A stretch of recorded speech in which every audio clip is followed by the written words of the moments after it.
Hello and good morning, everyone. Welcome to the latest in the Novia Global Pulse webinar series. My name's Paul Foreman, International Sales and Technical Manager at Novia Global, and delighted to say that we're joined by our friends at Marlborough this morning, specifically Nathan Sweeney. With global markets facing ever-evolving challenges and opportunities, I'm sure you've seen the headlines and the rumours surrounding the upcoming budget in the UK, the US election just around the corner. I'm sure clients are coming to you for insight into how to invest their portfolios going forwards. So with that in mind, Nathan this morning will be running through some critical topics, for example, the likes of the China stimulus package, the ever-shifting policy from global central banks, and of course the ongoing geopolitical tensions in the Middle East and the Ukraine. So giving you a better understanding of the factors that will be influencing your investment decisions going forwards. We anticipate the session will last around about 30 minutes today, and as ever, an opportunity to ask questions, either keeping them to the end or during the session. You can use the button at the bottom of your screen to pose a question. I'll collate them and come back at the end of the session today to run through the questions with Nathan. So that's it from me. I'll see you at the question session at the end, and over to you, Nathan. Thank you, Paul, and good morning, everybody. So today I'm going to give a bit of a market update. I'll talk about our current views and then I'll do a little bit on performance. But whenever I sit down to think about the market update, I'm always trying to think about the key things that are on investors' minds. If we think about August, we obviously had a big sell-off at the beginning of August, which was linked to the carry trade. And then in September, we had a big bounce in Chinese equities. So I'm going to talk about both of those events and why it kind of highlights the impact of trying to time the market. So I think it's just a nice live example of that. And then I'm going to talk about the Fed, because there was a big question for the Fed. Should they cut interest rates by 0.5% or 25 basis points? Does it matter? So I'll talk about what that means and what to expect from the US. And then I think the big thing going forward is going to center around the US election. We're only a couple of weeks out from the US election, so people will want to know what does that mean for their portfolios. And then a little bit on the Middle East as well, because obviously we've got war in the Middle East, and if that breaks into a wider regional war, what does that mean for markets? So there's some of the things I'll talk about today. So let's start with the carry trade. So I think most people will have heard of the carry trade.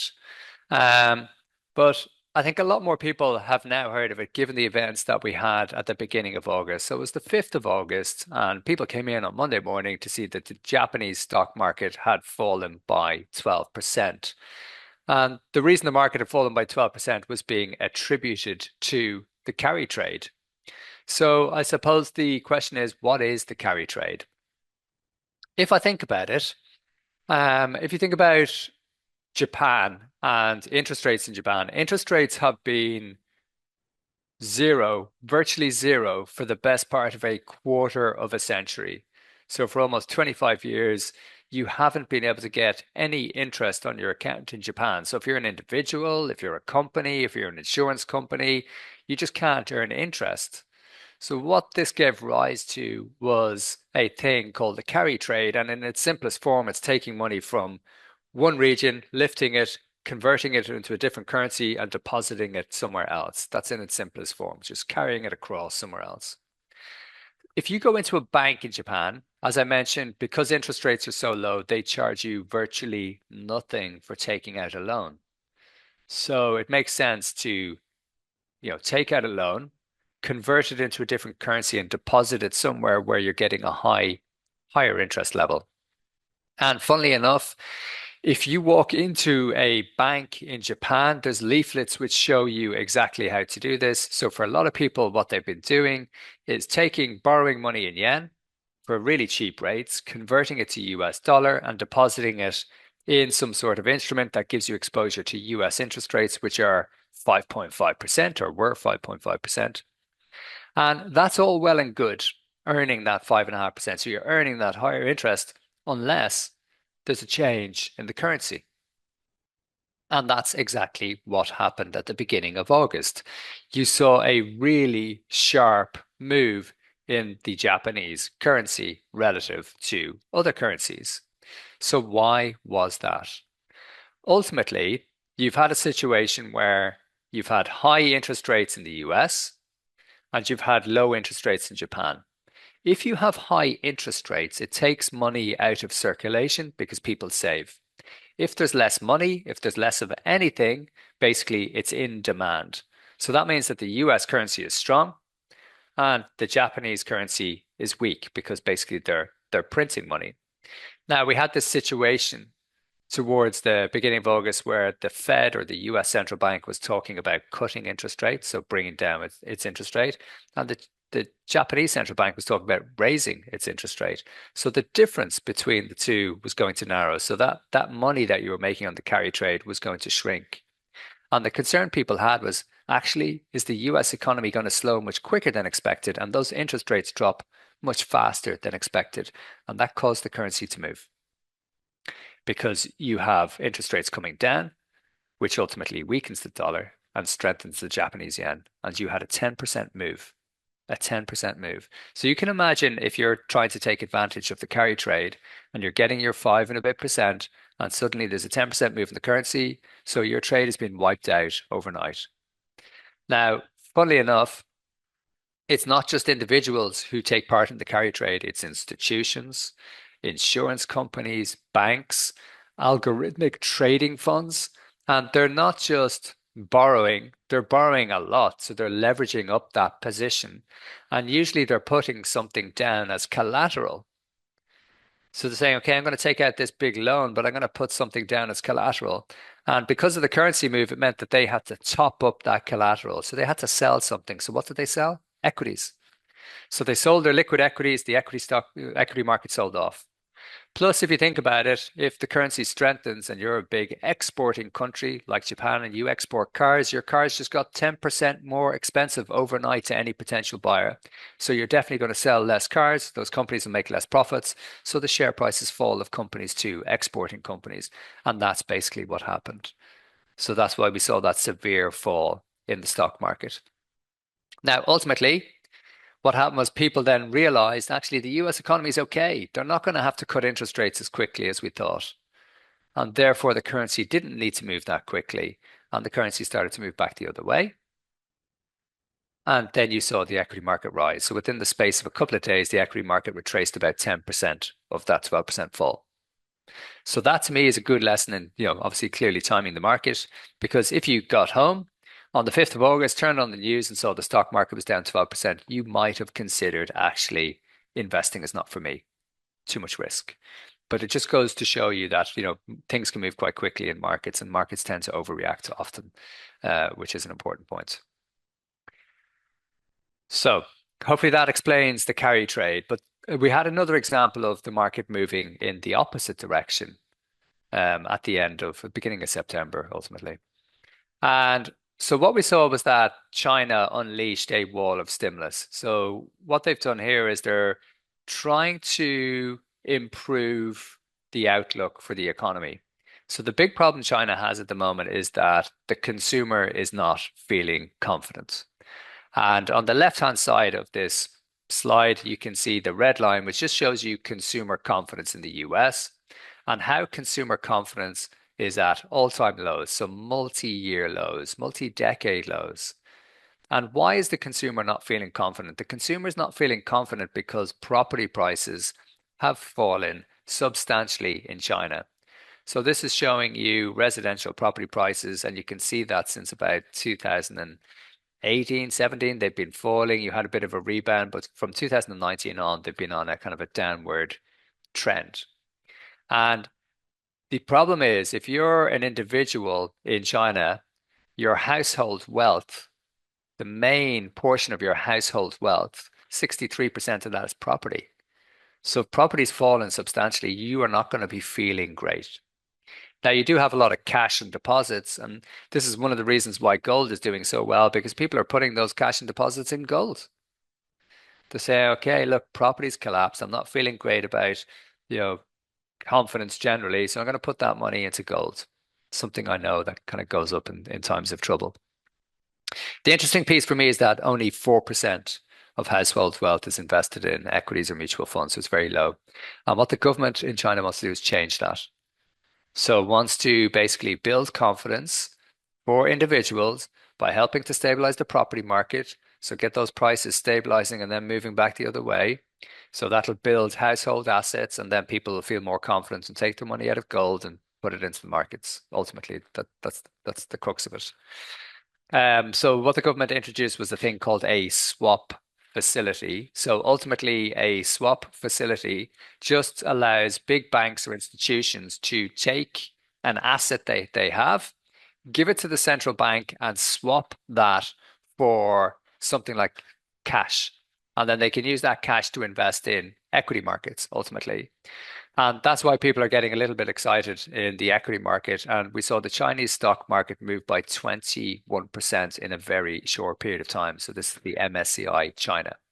So increasing quite substantially. Then you had Golden Week, which is a big holiday week, and then the market came back a bit. So I think the one thing to highlight about China ultimately is that individuals in China ultimately like to invest in stocks, but over a very short period of time. So there's quite a lot of retail activity in the market, and people tend to buy for literally a couple of days and then sell out. And we've just seen a classic example of that. So 50% of the trading activity in the MSCI China is linked to retail activity. So that's not good because ultimately the government wants to get people kind of long-term committed to the market. So you can see that equities and mutual funds, 4%. So building up pensions, not relying on property for your kind of sole piece of wealth. So while we think the stimulus draws a line under the sand for the market and should start to lead to more growth, what we need to see is companies benefiting from that growth. So people spending, the economy growing, and then people benefiting from that growth. So from our perspective, we've been looking at all of our positions to make sure that we're not offside, so that we've got that exposure to China in there. Because I think a lot of people have become quite negative on China and have probably reduced that exposure. And now is not the time to do that because the government is obviously looking to change the trajectory of the economy and to support the economy. And we think that we'll see more stimulus coming out over the next couple of months to support that. Okay, so hopefully that gives you a bit of insight into China. But I think the key takeaway for me there is that when you have events in markets, so risk means more things can happen than will happen in markets.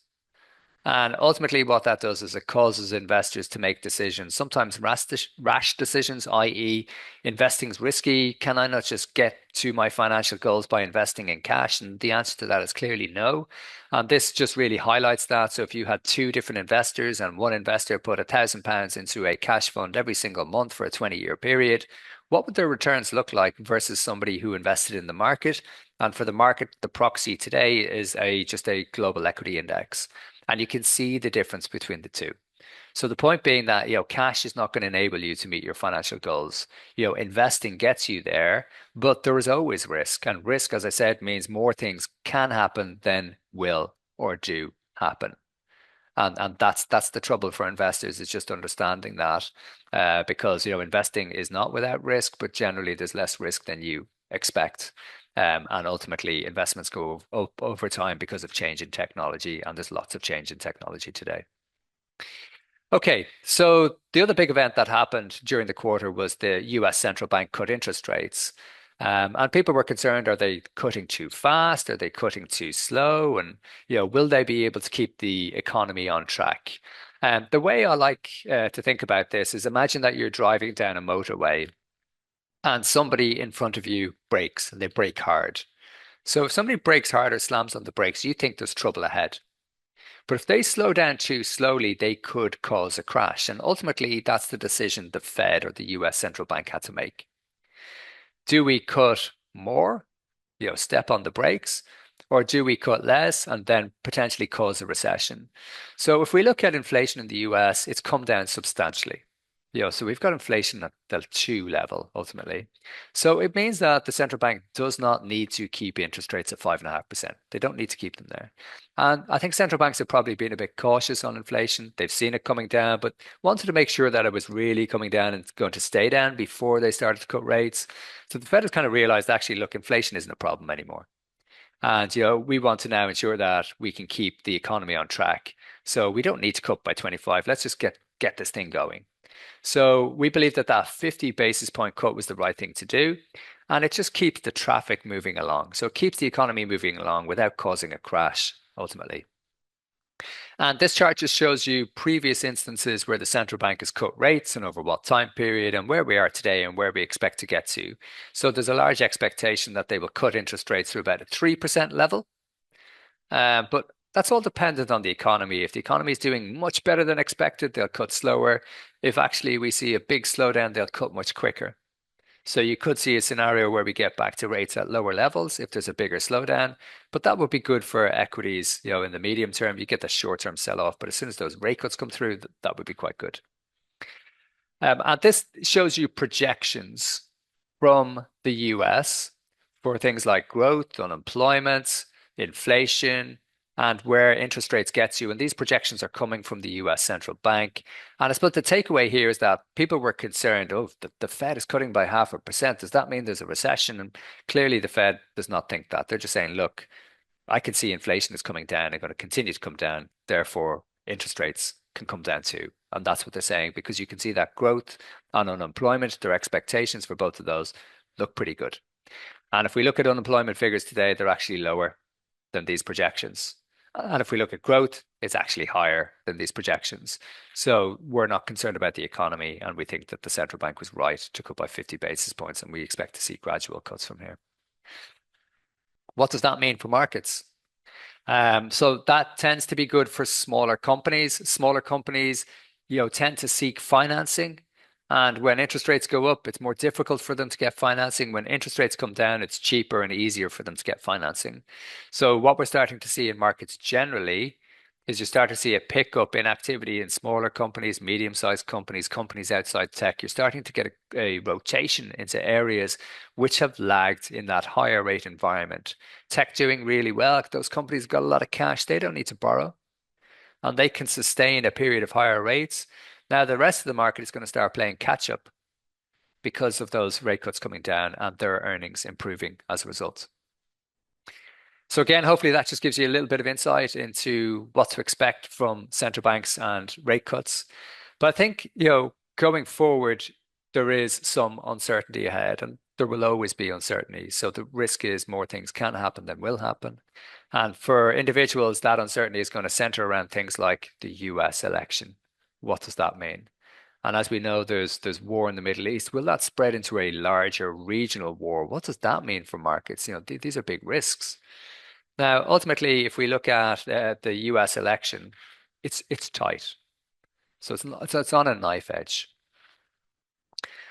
But the one thing to be focused on is actually not who gets in power, but do they have control of the full political system in the US? So in the US Congress, you have it split into two distinct groups. You have the House of Representatives and you have the Senate.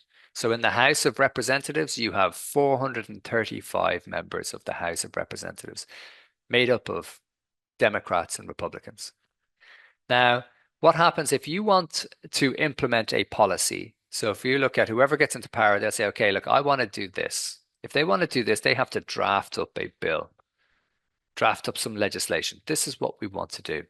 They send that to the House of Representatives, and then the individuals in that need to agree on that proposal. But they won't, because they're from two different parties and they'll have different views. And even within those parties, you have left and right in terms of views. So they will have to agree. So what tends to happen is whatever bill or legislation gets proposed gets watered down. Actually, I like this bit, but I don't like this bit. Can we take this bit out? And then there's lots of negotiations. And then actually, can we put this bit in? And so what happens is that bill changes. And then ultimately, it then goes to the Senate. So you've got your senators, you've got two senators for every state, and they have to agree to that bill in its exact format. They can't change anything. If they change anything, which they do, and they will, because they don't agree, because you've got Republicans and Democrats, and they say, oh, can we take this bit out and add this bit in? It then has to go back to the House if they change anything. And they have to agree. And they won't agree with what they put in, so they change it. And you can see the problem. So this is why, from a market perspective, the market hasn't really reacted this year. So you've had a really strong equity market. The market's not really focused on the election because they know that the policies that those individuals want to implement have a lower probability of getting through because you're likely to have a divided Congress. So one party in charge of one element and one party in charge of another element. But the key question is, what do those individuals stand for? And if we look at Trump, basically, this is just a small list of some of the initiatives he will look to implement. So things like tax cuts, deregulation, increased tariffs, domestic energy independence with fossil fuels. So looking to turn on the taps on the oil front. Whereas if you look at Harris, it's all around universal healthcare, investment in green energy, increased taxation on wealthy individuals, and tax credits for small businesses and children. Anecdotally, quick story. I was speaking with somebody recently and they were in New York and they jumped in a taxi and they said to the taxi driver, who's going to win the election? And the taxi driver said, sorry, no English, don't speak English. And he said, election, Trump or Harris? And the taxi driver said, Trump. He said, why? He said, economia, the economy. And actually, if you look at, there was a poll done, what is the single biggest issue for individuals who go to the polls in the US? And the biggest thing, the biggest topic for individuals is the economy. If the economy is doing strong, then that's good for individuals. And if you look at the policies that Trump is looking to implement, they're pro business, pro growth, pro economy. And if you look at other issues outside of that, it'll be things like inflation is a big issue. It's one of the second biggest, people concerned about cost of living, etc. So you can see that Kamala Harris is appealing to those social issues. So that's where they kind of stand in terms of their kind of broad-based policies. It is too close to call, but I think it's important to remember that you're likely to have a divided Congress. So you'll have Democrats in the House and Republicans in the Senate, and therefore they can't agree. So it just means that the policies that they try to implement have little to no effect. The biggest thing that drives markets is corporate earnings. So what are companies doing? Those companies are global. So even though it is a big event and it'll have a big impact on global politics, from a market perspective, that's why you see the market is less concerned today. The other big question we got recently is around geopolitics around the globe, and what does that mean for markets? Because clearly, if we have an all-out regional war, could that destabilize equity markets? They've been on a good run. So the way we think about it is whenever you have a proliferation of conflict in the Middle East, so big regional conflict, what happens is the oil price tends to spike. So in 73, you had the Yom Kippur War, which led to the Saudi oil embargo. You had the Gulf War in 1990. You had the Iraq War in 2023. And this slide just shows you the percentage that the oil price makes up of inflation. So you can see that the oil price spiking becomes a bigger component of inflation during those periods. And if we look at today, what we're seeing is that there's no big oil producing country has been drawn into that regional conflict yet. So if you were to see Iran drawn into that, then that would have a bigger consequence on the oil price because they export a lot of oil and they, account for about 10% of global production ultimately. And if the oil price goes up, we all know what happens because we've been through this recently. It creates inflation. Inflation takes money out of your pocket. If you're spending less, that creates a recession. And when we've had these events historically, it's led to a recession. So whenever you see events, spill over in the Middle East, or you get that conflict or war, traders' eyes just naturally veer towards the oil price. What's happening with the oil price? And we know today that the oil price hasn't really budged under $80 a barrel. And the rationale behind that is because we have the biggest economy, second biggest economy in the world, China, which we've talked about. Consumer confidence is low and the economy is not really doing too much. So therefore, they're consuming less oil. So you've got less demand for that oil, and that's why the price is not rising. And the supply hasn't been disrupted. So if there's a change to those dynamics, then you can see the oil price coming up. So that's the thing I would watch out for there. Okay, so hopefully that's given you a quick insight into what's happening in markets, some of those kind of key themes. If we look at our current views, this just shows you the performance. I suppose the interesting takeaway for me here is that everybody's talking about the US, how well it's doing. If you look at the third quarter, it wasn't the US that outperformed. Actually, UK equities are outperforming the US over the third quarter. You can see EM equities, Chinese equities, Asian equities outperforming the US. There's a change happening within what's driving markets today. So I think that's important to highlight. And then government bonds picking up as well. So this year we're seeing positive returns from government bonds, and we haven't seen that in 2 years. Gold's still doing well. Infrastructure looks interesting too. So we're seeing good returns coming from infrastructure. So I'll talk about some of those pieces. So if we look at our positioning generally, we like equities. The global economy is fine, so therefore equities will benefit. With interest rates coming down, they benefit from that. We like bonds. So if we look at government bonds, basically they benefit from lower interest rates. That's kind of bad for cash because if you're invested in cash and interest rates fall, the level of interest you get in cash is going to be lower. So we don't like cash today.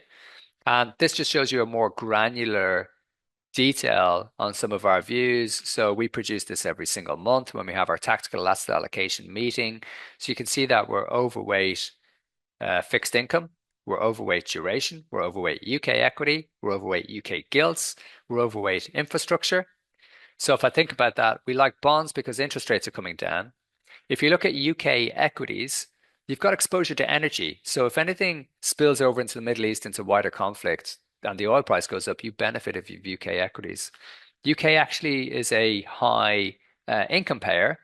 And a lot of the companies there benefit in times of trouble as well. So if we do get a recession, the UK stands out and will perform well. That we don't think that'll happen. We just like the UK because it's cheap. At the moment, you're seeing a pickup in M&A activity. You get that exposure to oil. So lots of reasons to like it. But if you look at M&A activity in the UK, we had 2 deals last year versus 19 this year. So institutional investors are seeing value in the UK too. When it comes to government bonds, we prefer to take that position through UK and not US because we don't know the outcome of the election and will they look to spend more money? What will that mean for their bond market? So we don't need to take that risk today. So we can do that through UK equities. And then I mentioned infrastructure. If you think about an infrastructure project, it's a long-term project to build something.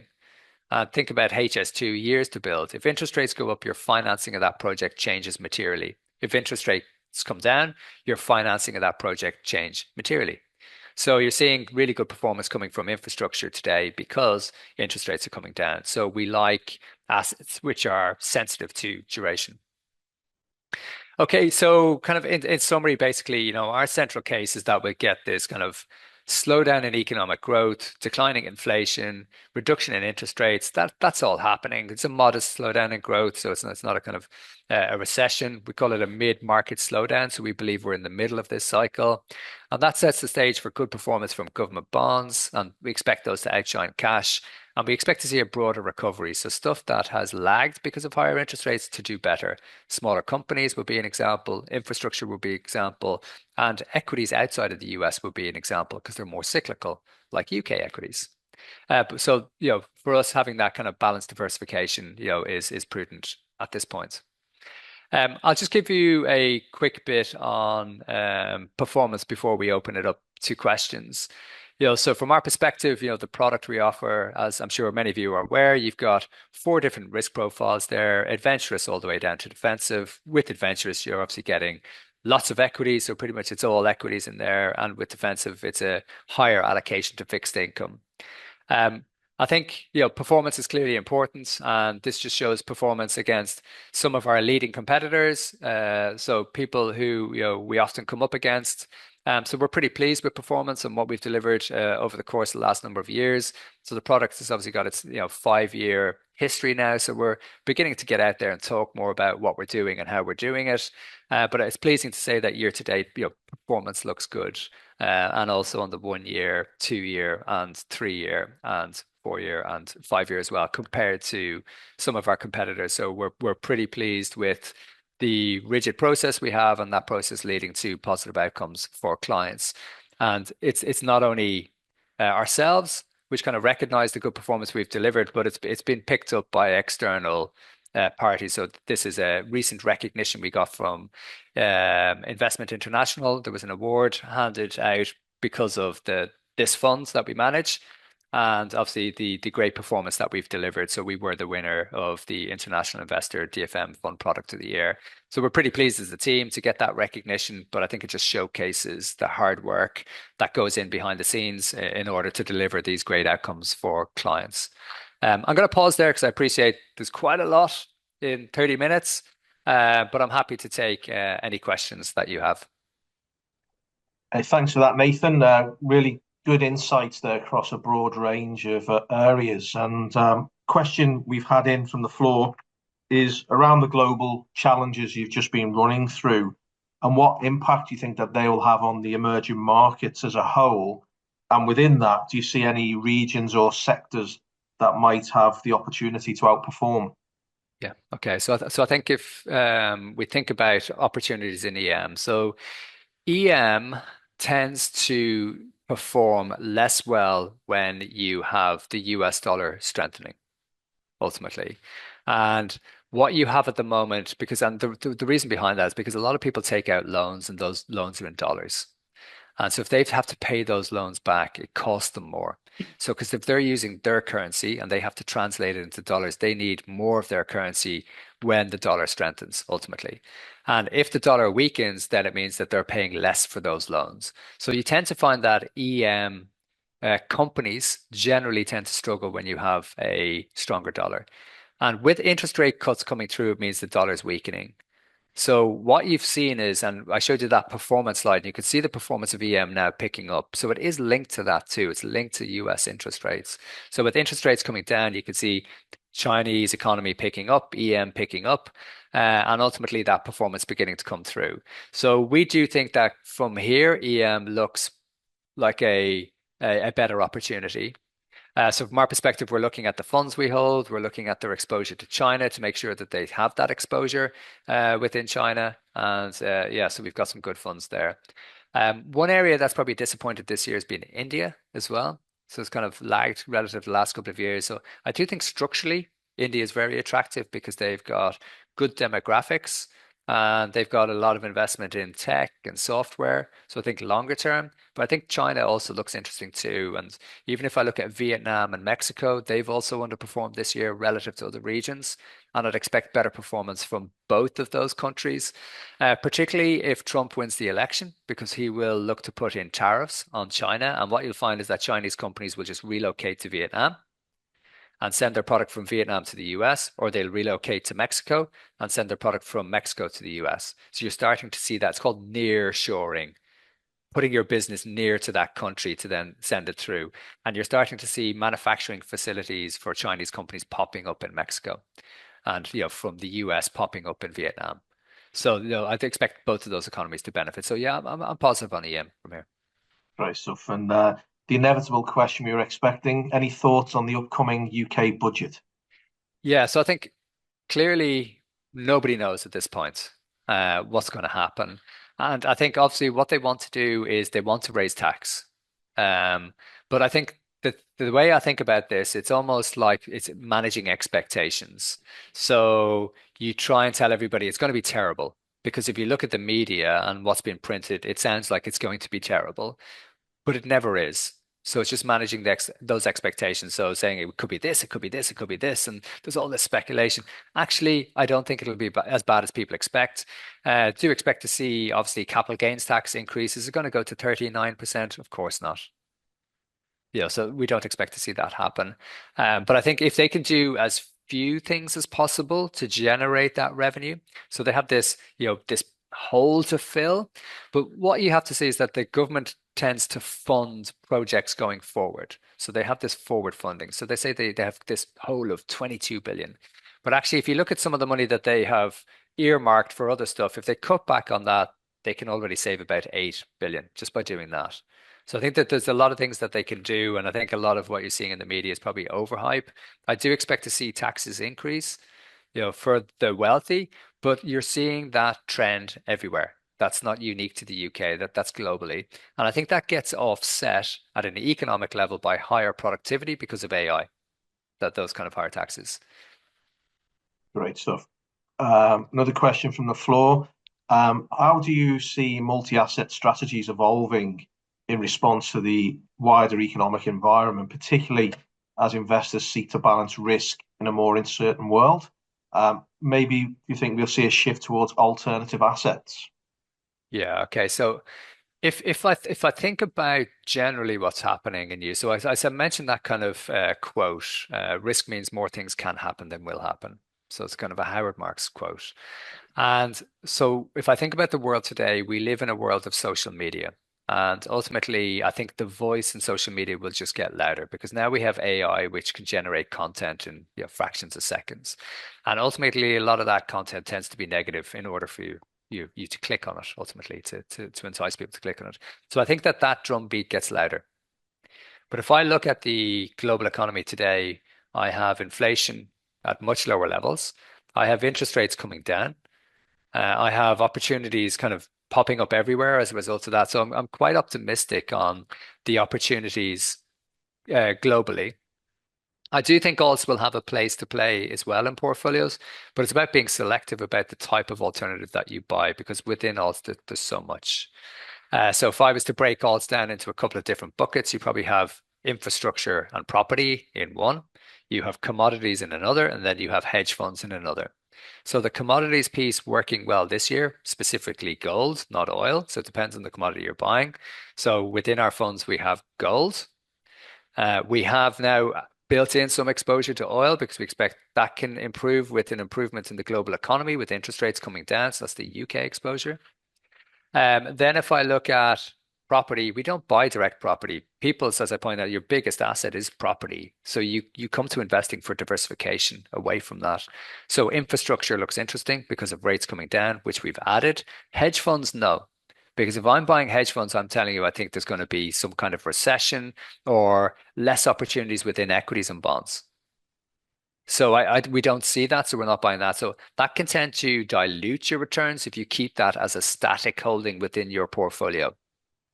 So I think it's our job as a multi-asset manager to seek out the opportunities and add them to the portfolios when they're there, and to maneuver those portfolios when they're not there, because the benefit of multi-asset investing is the ability to move with the market to add value for clients ultimately. So that's kind of how we think about it.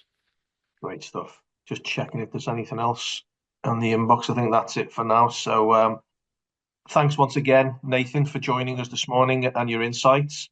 The Marlborough range of assets that Nathan looked at earlier on are available via the platform if anyone wants to have a closer look. And the session that we've run today will be available as a video being distributed in the next 24 to 48 hours. As ever, if you need a CPD certificate, please contact your ISM and we'll be pleased to provide those on request. Our next webinar will be on the 17th of November. We'll be joined by LGT. We'll be looking at passive investments, and an invite will be coming in your inbox and via the usual social media channels being advertised very shortly. We will, talking about the budget earlier on, we'll be issuing our own budget summary after the event. So look out for that in your inboxes as well. And just leaves me to say thank you for joining us today, and we look forward to seeing you next time. Thank you. Thank you.